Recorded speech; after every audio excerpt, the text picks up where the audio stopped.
બાલક મિત્રો, સ્વાગત છે તમારું અમારા નવા બ્લોગ વિડીયો અને માહિતીનો વિડીયો છે. આજે આપણે જો આ વાસળી છે ને તેનો ઉછેર કર્યો છે, આને પ્રોપર ટ્રીટમેન્ટ સાથે ઉછેર કર્યો છે.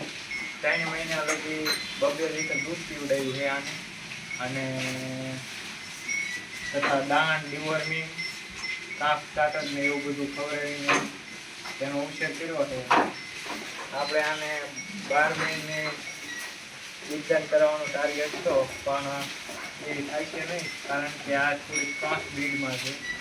એ જર્સી નસલની, પણ આમાં તો એક પ્રોબ્લેમ આવી ગયો છે, કેમ કે એની માં છે ગીર ક્રોસ અને આ છે જર્સી, એટલે થોડી ક્રોસ બ્રીડના કારણે થોડીક હાઈટ અને બીજદાન કરવામાં 15 થી 17 મહિના લાગી ગયું છે એવું લાગે છે.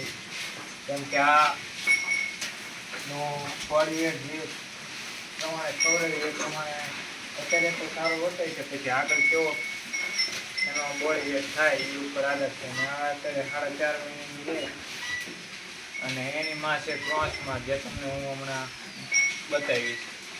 બંધ કરી દઉં.